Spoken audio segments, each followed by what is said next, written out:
My name is Jennifer Day, and I'm the program coordinator of Our Place Peer Recovery Center. Thank you. I love my job, and it's my pleasure tonight to announce the Our Place update, which is an update from last year, May 2016, till now. I started last year in May as program coordinator of Our Place, and this is a snapshot of where we've been and where we hope to go. So please join me as we click along. Okay, so last May 2016, Our Place was located at 220 Lafayette Street. I don't know if you know where that is. Most people do not, because it wasn't really a street. It was really hard to find, and it was an extension of a parking lot, which was a good program, but maybe not best suited to our needs. We had one room with a giant table in the middle that said, "Sit at me," and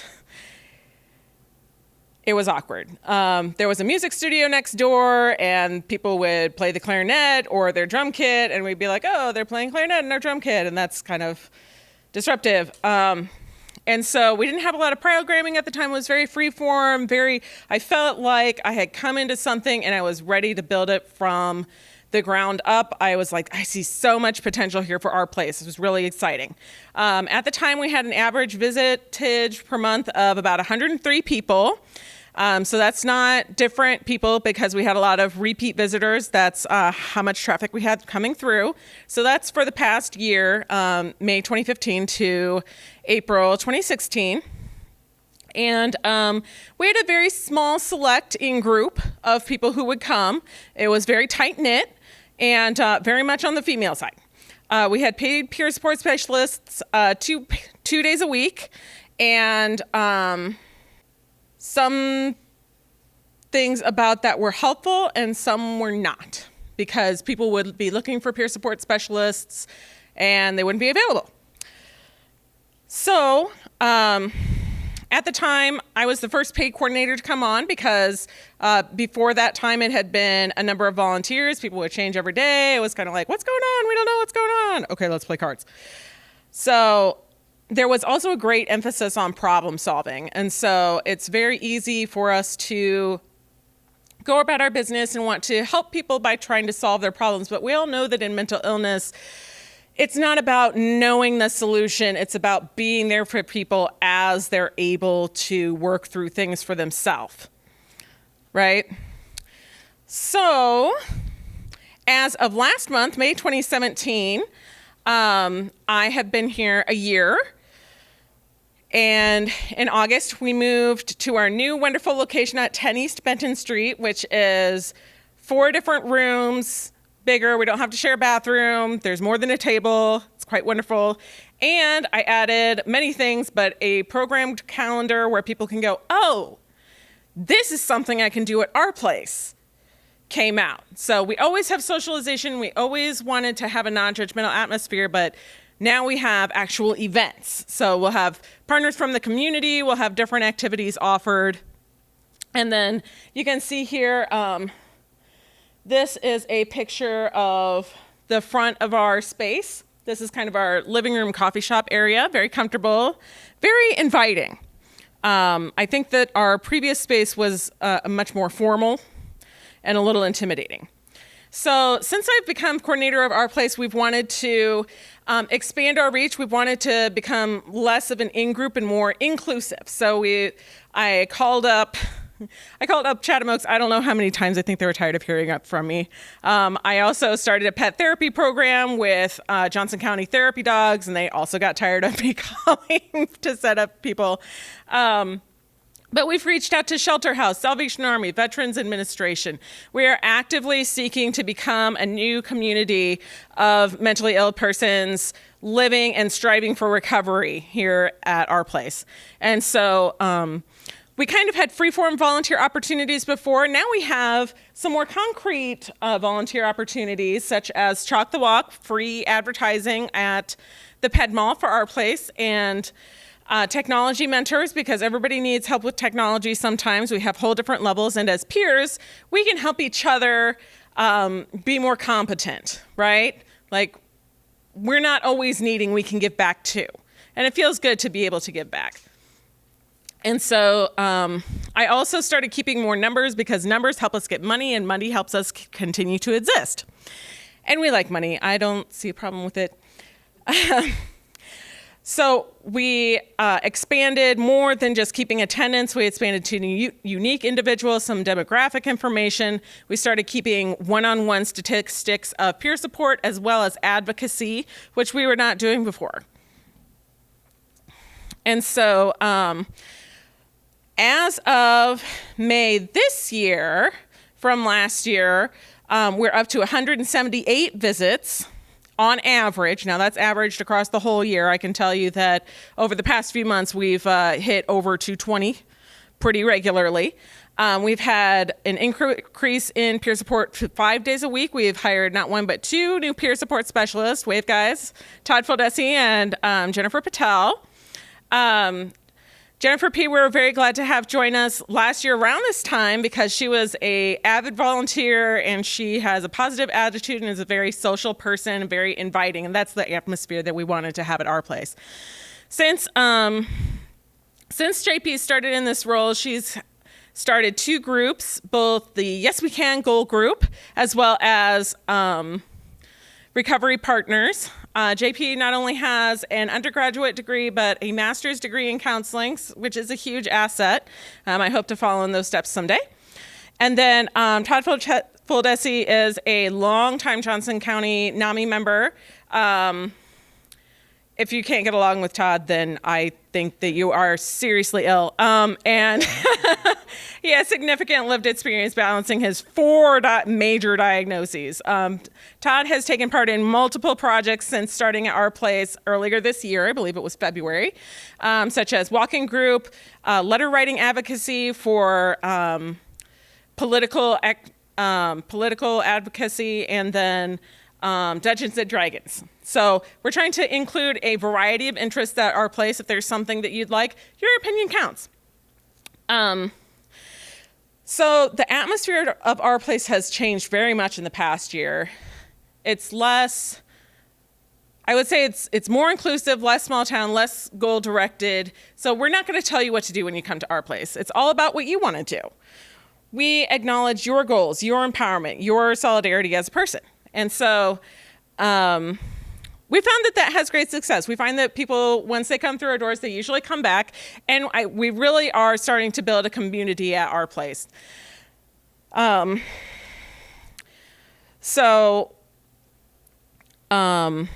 One of the things I really like is that at the peer roundtable meeting, we encourage peers to take part in the decision-making process. We have had people help us decide what to name our teddy bear. We've had people help us decide what to have for our merchandise, mini first aid kits. And we will continue to ask for opinion polls and ask what people want at our place because we're all about community. Okay, so moving forward to the next year, I'm a big thinker, I have a loud voice, and I have a lot of goals. So we are moving forward into the future. I would like to continue to reach out for broader community partnerships. So we've hit some of the major nonprofit players who have some of our same founding members, but we can continue to reach out to places like Optimay, Caring Hands and More, other service providers, Prelude, in the community who may not know about us so well.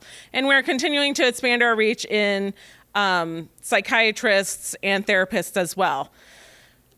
Now, we have our own little bubble at our place. It's a happy bubble. But I want to expand the bubble.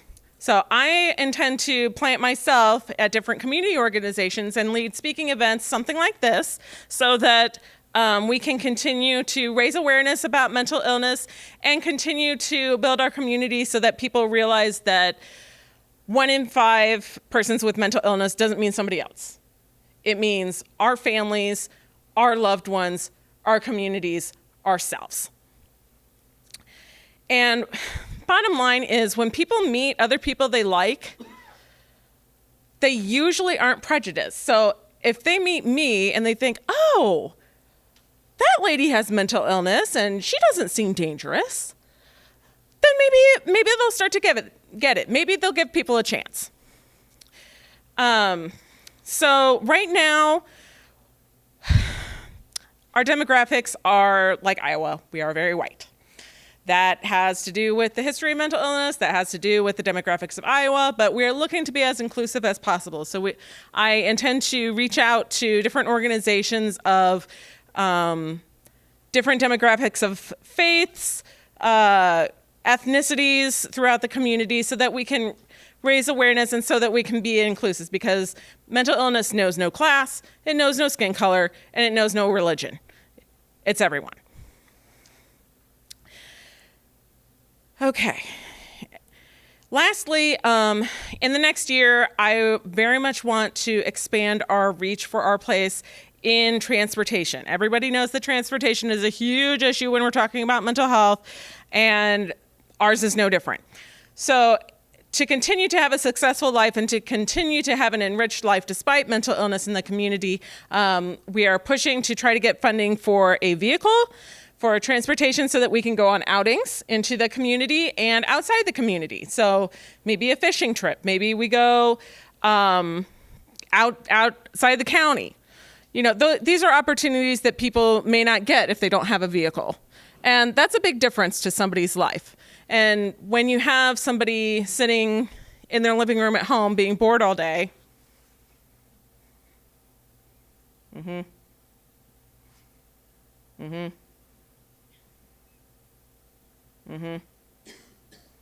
that's not much of a life to have. And that's depressing in itself. So providing enrichment brings everybody up. Okay, so what are these statistics you're talking about, Jen? Well, you're in luck because I made some graphs. Ooh, graphs. Okay, so this is the past year for one-on-one peer support. So you can see we're about 5 per month. And this is this year at about 8 to 9. So almost double one-on-one peer support. And advocacy, helping people to explain matters to their case manager, having people call their MCO, helping people fill out paperwork to get services that they need. More than double. So last year, this year. Okay. Also, I talked about the increase in attendance. This makes it really easy to see. This is number of visits. Woo! This is number of unique individuals. More than double. And actually, as of today, we've had 180 different unique individuals visit our place this year. Thank you. Okay, so what can I do about our place? How does this matter to me? Why is Jen still talking? Okay, so you can help spread the message of our place and spread the word by volunteering at our place. Share a presentation with us. We are a community. We are people of all interest levels, 18 till 90, fill in the blank. We're interested in all sorts of things that you are too, and we have a diverse community here as well. If you can tell us that you see us making a difference, tell us that it does matter what we do, that really matters to us. Sometimes it's a hard job. I know that's hard to believe, but it is. And so if you can provide that encouragement, that is what does it. That's what keeps us going.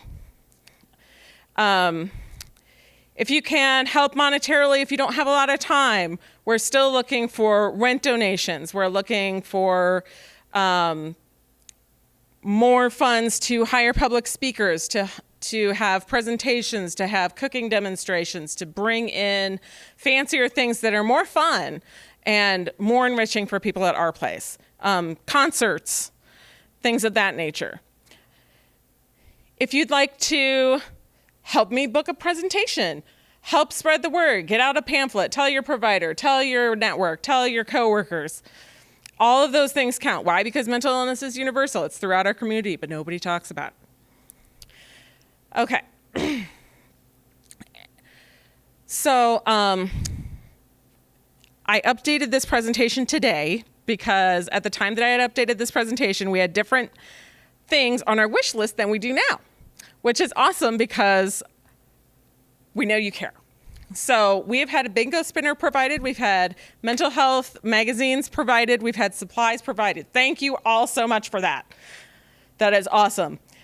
At this time, we're asking for funds to help us go forward into the future to program more specific events and book more talent, as well as an aromatherapy diffuser, because we've tried to have like essential oils available at our place, but it hasn't really computed. People don't know what they are. Some people have stolen some. A diffuser would help to make it smell better and create a calm, inviting atmosphere. Okay. So now I'm done talking for the most part, and I want to hand the microphone over to you. What feedback and questions do you have about our place, Mary? Jen, can you go into detail about what a peer support specialist is and how they get trained and why it's an important position at our place? Yes, so peer support I never knew about until a year and a half ago. A peer support specialist is part of your mental health team. It's a support staff, but it's a very unique position because all of the other providers on your team, you're a therapist, you're a psychiatrist, you're a social worker, may or may not have mental illness. They may or may not get it. They probably haven't worked in your shoes. And so when you go in and you're sitting at that table and you're telling everybody that it didn't happen again, I didn't meet my goal. Well, why didn't you meet your goal? Because I have depression. Because I have an illness. It gets in the way. A peer support specialist is going to be someone who has seen things from that point of view. It's a unique perspective. We have lived experience of mental illness that gives us a unique quality of empathy for the people that we serve. And for some people who have given up on the system or some people who have come through the old system, that is incredibly powerful. People who may not listen to anybody else. I'm saying this from experience. I'm thinking of certain individuals right now. Will not listen to anybody but another peer. And having that connection can break through a wall. That's why peer support is important. We're not your therapist. We know that. We're another layer of support. We're another layer of navigation. We're another layer of help for you to get through and live successfully every day. That's what peer support's about. So how does somebody get trained to be a peer support specialist? Yes. So to become a trained peer support specialist is more than making your way into mental health recovery. So let's say that you wound up at the psych ward in the hospital. Probably having a pretty hard time. You get out of the psych ward, go to Chatham Oaks. Probably having a pretty hard time. Go from Chatham Oaks to your apartment. Good for you. Wow. That's pretty big. That's lived experience. There's a lot of people with lived experience. When we talk about a trained peer support specialist, that's more than lived experience. That is being taken through a set of techniques that enables you to be supportive and to help people make their own decisions to get better in their own recovery. We use examples from our own life in a limited capacity, but we go through 40 hours of training to know exactly what a peer support specialist does and does not do. We lead groups. We talk to people one-on-one. We explore where they are in the process of change. And I can tell you from seeing people who have been a long time in the mental health system without training to people who have had training, it's a big difference. Usually people want to help, but they usually give advice. This is just human nature. And that's what the training assuages. Does that help? So where would a person go if they're really interested in being a peer support specialist? And then also, are there paid positions in the field?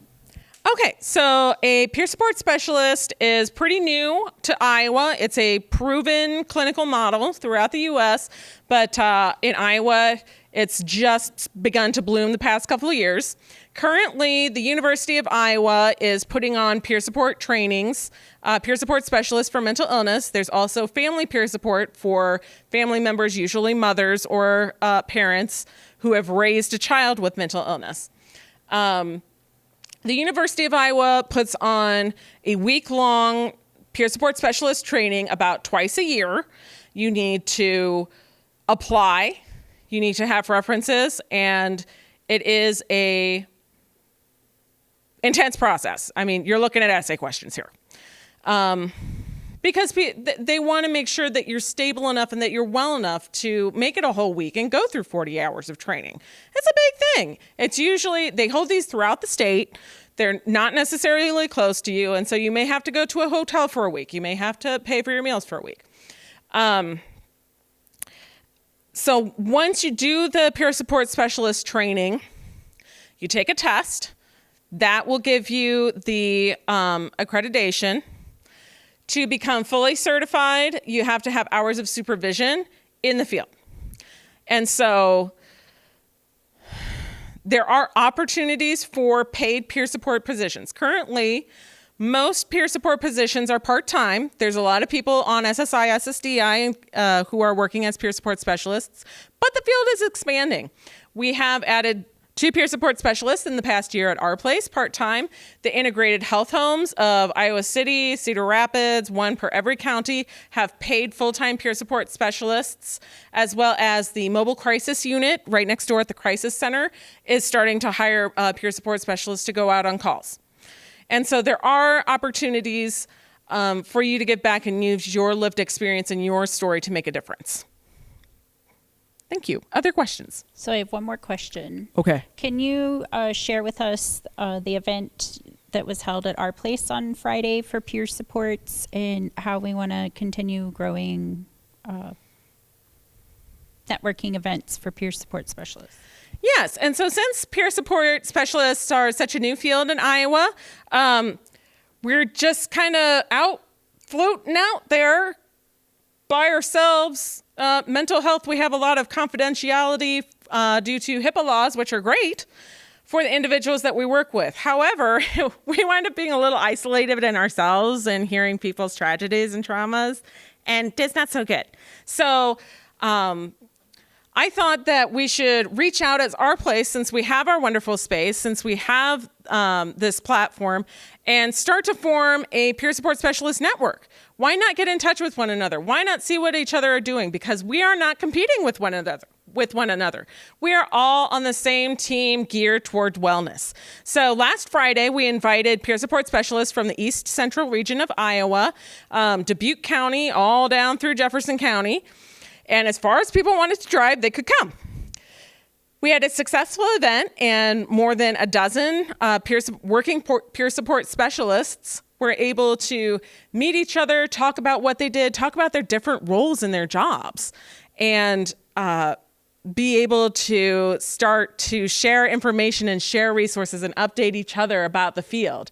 Because as people who have struggled with mental illness, there's been a lot of guilt and a lot of shame and a lot of difficulty with employment.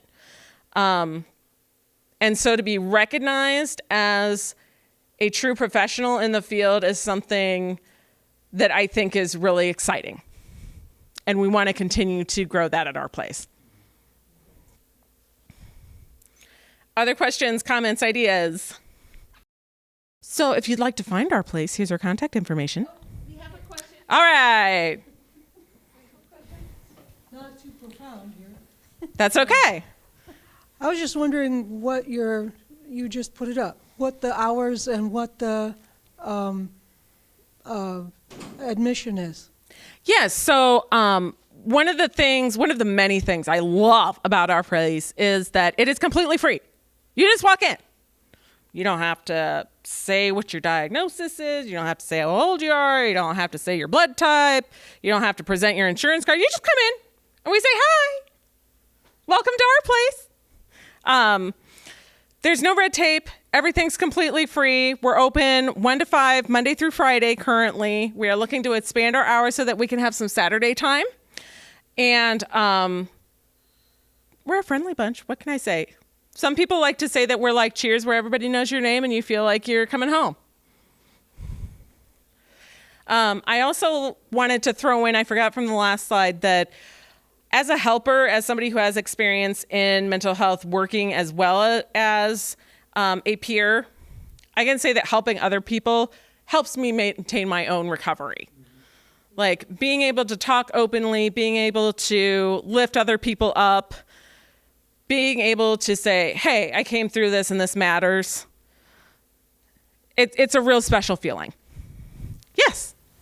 So can you talk about, we do have some support groups going on outside of the Monday through Friday 1 to 5. Could you share with the group about the NAMI Connection and then the new support group coming, Hearing Voices? Yes. So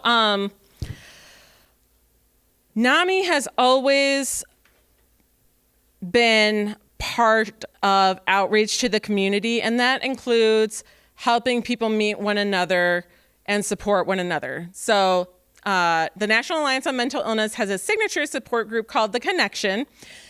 Our particular chapter in Iowa City meets at our place, 10 East Benton Street, on Tuesday nights, 5:30 to 7 p.m.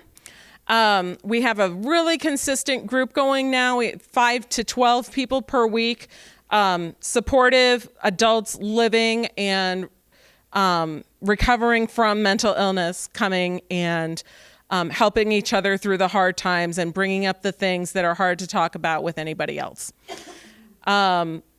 If you are interested in becoming a facilitator for the Connection, we do have opportunities available. And starting next month in July, the third Thursday at 5:30, we're going to be hosting what is called the Hearing Voices and/or Special Messages Support Group. Okay, this is breaking ground. This is brand new, cutting edge. This movement started in the UK a few years ago, and it is the first movement to acknowledge hearing voices or special messages as a unique part of the human experience. Every other treatment until this time for hearing voices outside your head or getting special messages has been negative. Get rid of those voices. They're not helping you. Don't talk about what they say. Don't talk about what they do. Don't talk about how they affect your experience. This is something bad. This is something bad that you have that we got to get rid of. Hearing Voices and Special Messages Support Group is positive. It is uplifting. It is the second group of its kind in the whole country. And so Timothy Kelly, another peer who has his PhD, started the Hearing Voices and Special Messages Support Group and partnered with us from the Crisis Center of Johnson County because we wanted to go farther together. I can't say how excited I am for this group because there are a lot of people who are afraid of providers, a lot of people who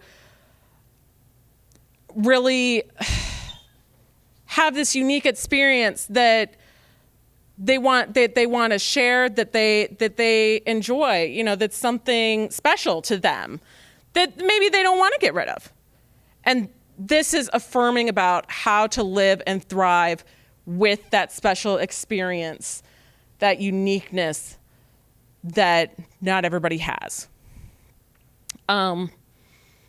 That's going to be July 22nd, 5:30, Our Place Peer Recovery Center.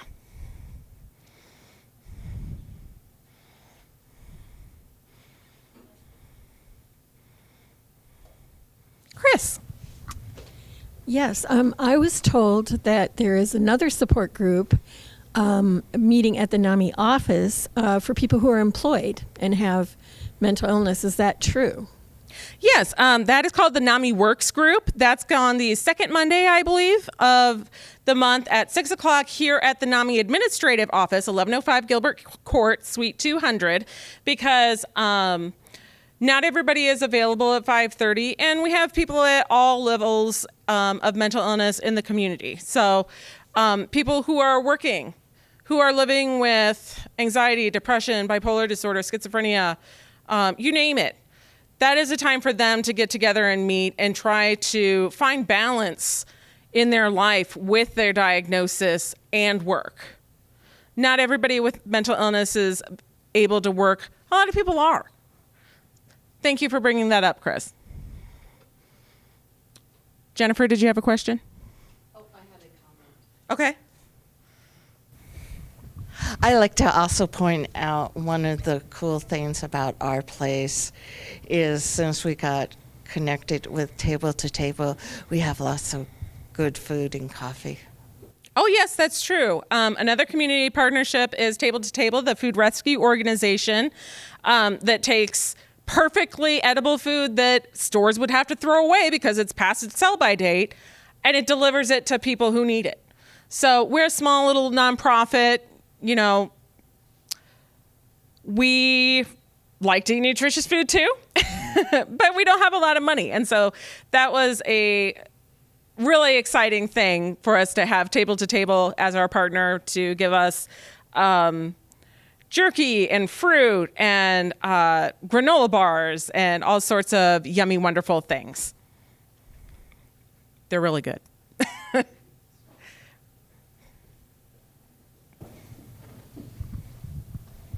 Markley.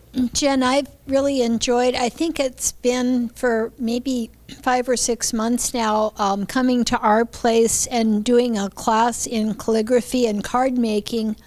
And we've made cards for all kinds of occasions. And it's just so informal. I'll sit at the table and start getting out the pens. And then people come and they say, I could never do that. That's true. And then they do it beautifully. Yep. Creativity is something that belongs to everyone. Yep. And you take people with good mental care of illness your have been clinically volunteers. shown to have higher levels of creativity than the general population. You So why take good not care of your share a joy? volunteers. Yeah, and volunteers too. So Marley is another peer who has been able to volunteer at our place. And we've really enjoyed having her, spreading your talents and sharing them with us and us enjoying that. That's what our place is about. Todd. Where do you see our place expanding in the next year in its interactions with the community? So, Helping Hands, for instance. Mm-hmm. How do we get ourselves out to them more? Is that what this is all about? That is the question. One of the challenges of our place is that it is a location. So we provide services inside our place. Other people can, who are supported community living outreach people may go to people's homes. We don't do that. And so I foresee having outings as a real big opportunity to expand our reach with our place to reach out to different agencies. And I also foresee continuing to network across diagnoses, because mental illness is not depression by itself. It's not schizophrenia by itself. It's not bipolar disorder by itself. It's not borderline personality disorder by itself. It's all of them. It's intellectual disabilities. It's Alzheimer's. It's dementia.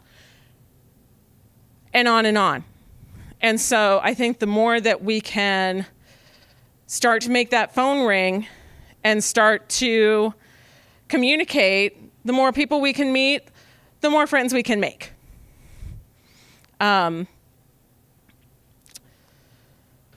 That's what I see us doing at this point. I also have started to plan some events that are going to be more open to the entire community, as well as Our Place. For example, in August, we're going to be having a adverse childhood experiences training. And that's going to be open not only to the community, but also as continuing education for mental health providers. So maybe we'll get some providers from different agencies in the community and be able to spread the word that way. Thank you.